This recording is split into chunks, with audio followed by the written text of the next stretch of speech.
ನಾನು ಬಿ.ಕಾಂ ಓದುತ್ತಿರಬೇಕಾದ್ರೆ ನಡೆದ ಘಟನೆ. ಯಾಕೋ ಗೊತ್ತಿಲ್ಲ, ನನಗೆ ಅದು ಮಾಡಲು ತುಂಬ ಆಸಕ್ತಿ. ಚಿಕ್ಕಂದಿನಿಂದಲೂ ಅದರ ಮೇಲೆ ಅತೀವ ಆಸೆ. ನಾನು 4ನೇ ತರಗತಿಯಲ್ಲಿ ಓದುತ್ತಿರಬೇಕಾದರೆ ಮಾಡಲು ಪ್ಲಾನ್ ಮಾಡಿದ್ದೆ. ಆದರೆ ಅದು ಸಾಧ್ಯವಾಗಲಿಲ್ಲ. ಈಗ ನನಗೆ 22 ವರ್ಷ. ಈಗ ಅಸಲಿ ಕಥೆಗೆ ಬರೋಣ. ನಾನು ಊರಿನಿಂದ ಕಾಲೇಜಿಗೆ ಪ್ರತಿದಿನ ಹೋಗುತ್ತಿದ್ದೆ ಬರುತ್ತಿದ್ದೆ. ಹಳ್ಳಿಗಳಲ್ಲಿ ಸ್ವಲ್ಪ ತಳಕು ಬಳಕು ಇದ್ರೆ ಸುಮಾರು ಆಂಟಿಗಳು ಆಕರ್ಷಣೆಗೆ ಒಳಪಡುತ್ತಾರೆ. ನನಗೆ ಡ್ರೆಸ್ಸಿಂಗ್ ಸೆನ್ಸ್ ತುಂಬ ಚೆನ್ನಾಗಿತ್ತು. ನಮ್ಮ ಮನೆಯಿಂದ ಸುಮಾರು 100 ಮೀಟರ್ ದೂರದಲ್ಲಿ ಆಸಾ ಎಂಬುವ ಆಗ ತಾನೇ ಮದುವೆಯಾದ ಆಂಟಿಯ ಮನೆ ಇತ್ತು. ಅವಳು ಸ್ವಲ್ಪ ಮಾಡ್ರನ್ ಆಂಟಿ ಆಗಿದ್ಲು. ಆದರೆ ಅವಳ ಗಂಡ ಅಷ್ಟು ಚೆನ್ನಾಗಿ ಇರಲಿಲ್ಲ. ಮತ್ತೆ ಅವನಿಗೆ ವಯಸ್ಸಾದ ಮೇಲೆ ಪ್ರೀತಿ ಜಾಸ್ತಿ. ನಮ್ಮ ಮನೆಯ ಹತ್ತಿರ ನೀರಿನ ಟ್ಯಾಂಕ್ ಇತ್ತು. ಪ್ರತಿದಿನ ಅಲ್ಲಿಗೆ ನೀರು ಹಿಡಿಯಲು ಅಕ್ಕಪಕ್ಕದ ಹೆಂಗಸರು ಬರುತ್ತಿದ್ದರು.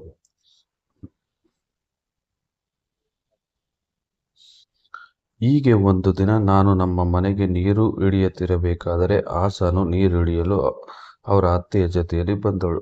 ಅವತ್ತು ಅವಳನ್ನು ನಾನು ತುಂಬ ಹತ್ತಿರದಿಂದ ನೋಡಿದೆ. ಮೊದಲು ಅವಳು ಅಷ್ಟೇನು ನನ್ನನ್ನು ನೋಡುತ್ತಿರಲಿಲ್ಲ. ಮುಂದಿನ ದಿವಸ ಆಸಾ ಮತ್ತು ಅವಳ ಅತ್ತೆ ನೀರಿಗೆ ಬಂದರು.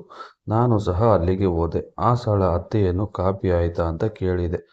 ಆಮೇಲೆ ನಿಮ್ಮ ಸೊಸೆ ಮಾಡಿದ್ರಾ ಇಲ್ಲ ನೀವೇ ಮಾಡಿದ್ರಾ ಅಂತ ತಮಾಷೆಯಾಗಿ ಕೇಳಿದೆ. ಅದಕ್ಕೆ ಇಲ್ಲ ಅವಳೇ ಮಾಡಿದ್ಲು ಅಂತ ಹೇಳಿದರು. ಆಗ ಆಸಾ ನನ್ನ ಕಡೆ ವಾರಿಗಣ್ಣಿನಿಂದ ನೋಡಿದಳು. ಆ ನೋಟ ದಿನಾಲೂ ನನ್ನನ್ನು ನೋಡೋಕೆ ಶುರು ಮಾಡಿತು. ಮುಂದಿನ 1 ತಿಂಗಳು ಆಷಾಢಕ್ಕೆ ಆಸಾ ಅವರ ತವರು ಮನೆಗೆ ಹೋಗಿದ್ಲು. ಅವಳು ವಾಪಸ್ ಬಂದ ನಂತರ ನನ್ನ ಪ್ರಯತ್ನ ಮುಂದುವರಿಸಿದೆ. ಈಗ ಅವಳು ಒಬ್ಬಳೇ ನೀರಿಗೆ ಬರುತ್ತಿದ್ಲು. ಅವಳು ನೀರಿಳಿಯಬೇಕಾದ್ರೆ ನನ್ನ ಹೊರೆಗಣ್ಣಿನಿಂದ ಅಬ್ಸರ್ವ್ ಮಾಡ್ತಿದ್ದೆ. ಹೀಗೆ ಒಂದು ದಿನ ಧೈರ್ಯ ಮಾಡಿ ಅವಳನ್ನು ಮಾತಾಡಿಸಿದೆ.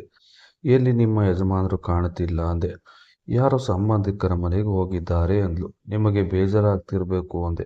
ಅವಳು ಏನು ಉತ್ತರ ಕೊಡಲಿಲ್ಲ. ನಿಮ್ಮ ಸೀರೆ ತುಂಬ ಚೆನ್ನಾಗಿದೆ ಅಂದೆ. ಅದಕ್ಕವಳು ನಾನು ಚೆನ್ನಾಗಿಲ್ವಾ ಅಂದ್ಲು. ಈ ಉತ್ತರ ನನಗೆ ಎಲ್ಲಿಲ್ಲದ ಧೈರ್ಯವನ್ನು ಕೊಟ್ಟಿತು. ಆಗ ಏನು ಭಯವಿಲ್ಲದೆ ನೀವು ಚೆನ್ನಾಗಿದ್ದೀರಾ ಅಂತಾನೆ ನಾನು ಪ್ರತಿದಿನ ನೀರು ತರೋಕ್ಕೆ ಬರೋದು ಅಂದೆ. ಅವಳು ಅದಕ್ಕೆ ಒಳ್ಳೆಯ ಸ್ಮೈಲ್ ಕೊಟ್ಲು. ಹೀಗೆ ನಮ್ಮ ಮಾತುಕತೆ 1 ತಿಂಗಳು ನಡೀತು.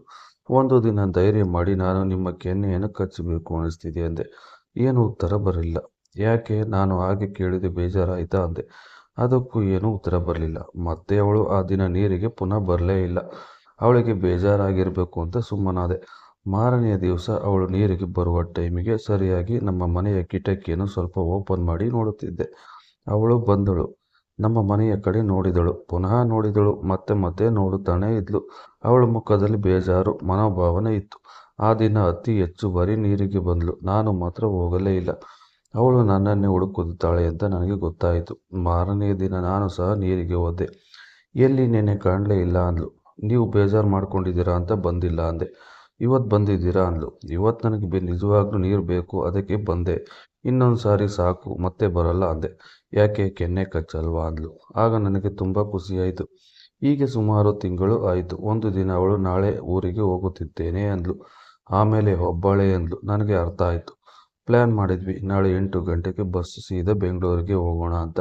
ನಮ್ಮ ಊರಿನಿಂದ ಬಿಡದಿಗೆ ಬಂದ್ವಿ. ಬಿಡದಿಯಿಂದ ಬೇರೆ ಬಸ್ಸಿಗೆ ಬೆಂಗಳೂರು ಕಡೆ ಬಸ್ ಹತ್ತಿದ್ವಿ. ಬಸ್ಸಿನಲ್ಲಿ ಬರಬೇಕಾದ್ರೆ 4 ಬಾರಿ ಅವಳ ಕೆನ್ನೆ ಕಚ್ಚಿದೆ. ನೇರ ಮೆಜೆಸ್ಟಿಕ್ಗೆ ಬಂದು ಸುಭದ್ರಾ ಲಾಡ್ಜ್ನಲ್ಲಿ ರೂಮ್ ಮಾಡಿದೆ. ಸ್ವರ್ಗ ಇನ್ನೇನು ಸಿಕ್ಕಿತ್ತು ಅಂತ ರೂಮಿಗೆ ಬಂದ ತಕ್ಷಣವೇ ಬಾಗಿಲು ಹಾಕಿ ಅವಳನ್ನ ಹಿಂದೆಯಿಂದ ಬಿಗಿಯಾಗಿ ತಬ್ಬಿಕೊಂಡೆ. ಅವತ್ತಿನ ನಮ್ಮ ಆಟ ತುಂಬ ಜೋರಾಗೇ ಇತ್ತು. ಆಟ ಎಲ್ಲ ಮುಗಿದ ಮೇಲೆ ಆಚೆಗಡೆ ಹೋಗಿ ಸ್ವಲ್ಪ ಹೊತ್ತು ಸುತ್ತಾಡಿ ಬಂದು ಊಟ ಮಾಡಿ ಎಲ್ಲ ಮುಗಿಸಿದ ಮೇಲೆ ಮತ್ತೆ ಇನ್ನೊಂದು ರೌಂಡು ಆಟ ಆಡಿದೆವು. ಆಟ ಎಲ್ಲ ಮುಗಿದ ಮೇಲೆ ಅವಳನ್ನು ಕರೆದುಕೊಂಡು ಹೋಗಿ ಅವರ ಊರಿಗೆ ಬಸ್ ಹತ್ತಿಸಿದೆ. ಮತ್ತೆ ನಾನು ಊರಿಗೆ ಹಿಂದಿರುಗಿ ಬಂದೆ. ಈ ಅನುಭವವನ್ನು ಮತ್ತೆ ನನ್ನ ಜನ್ಮದಲ್ಲಿ ಮರೆಯಲು ಸಾಧ್ಯವಿಲ್ಲ.